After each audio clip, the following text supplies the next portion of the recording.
1984க்கு. 1984ல தான் Asian cricket council அவங்க organise பண்ண இந்த ஒரு முதல் இன்டர்நேஷனல் கிரிக்கெட் அரேனாலேயே ஒரு இப்போ வரைக்கும் நடந்துட்டு இருக்கக்கூடிய ஒரு கான்டினென்டல் டோர்னமெண்ட் அப்படின்னு சொல்லலாம். அது வந்துட்டு ஆரம்பிச்சது 1984ல. இந்த ஏசிசி அதாவது ஏசியன் கிரிக்கெட் கவுன்சிலுடைய ஹெட் குவார்ட்டர்ஸ் எங்க அமைஞ்சிருக்குது அப்படின்னா யுஏஇல இருக்கக்கூடிய ஷார்ஜால வந்து அமைஞ்சிருக்குது. இங்க தான் வந்துட்டு ஏசியா கப்புடைய இந்த கான்டினென்டல் சாம்பியன்ஷிப்பை வந்துட்டு முதன்முறையா வந்து துவங்குறாங்க. இதை வந்து முதல் முறையிலிருந்து ஆரம்பிச்சு இத்தனை வருஷம் வரைக்கும் எந்தெந்த டீம்ஸ் எவ்வளவு முறை ஜெயிச்சிருக்கிறாங்க, அந்த டோர்னமெண்ட்ஸ் எல்லாம் எப்பேற்பட்ட ஒரு சூழ்நிலைகள் நடந்துச்சுன்னு சொல்லிட்டு சுவாரஸ்யமான விஷயம் ஆக்சுவலா நிறைய இருக்குது. ஒண்ணு ஒண்ணா நம்ம பார்க்க போறோம். முதல்ல பாத்தீங்க அப்படின்னா இது வந்து ஒரு 50 ஓவர் ஃபார்மட்டாக மட்டுமே தான் இருந்துச்சு. சின்ன வயசுல ஏசியா கப்பை பார்த்த நிறைய பேர் இந்த வீடியோ பார்த்துட்டு உங்களுக்கு தெரியும்.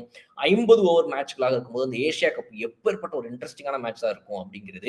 அதுவும் வந்து இந்த 80கள்ல ஆரம்பத்துல பார்த்தவங்க எல்லாம் பாத்தீங்கன்னா முதல் 2 டோர்னமெண்ட் எல்லாம் வந்துட்டு வெறும் 3 டீம்களை வச்சுதான் ஆரம்பிக்கப்பட்டது.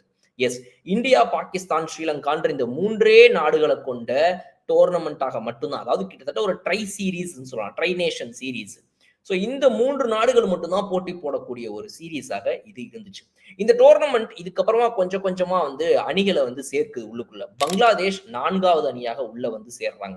அதன் பிறகு ஆப்கானிஸ்தான், அதன் பிறகு ஹாங்காங், யுஏஇ போன்ற அணிகள் ஒவ்வொன்றாக வந்து சேர அப்படியே வந்து இப்போ வரைக்கும் இது வந்து இன்னைக்கு ஒரு வேற மாதிரி ஒரு டோர்னமெண்ட்டா எல்லாருக்குமே பார்க்கப்படக்கூடிய ஒரு டோர்னமெண்ட்டா இருக்கு.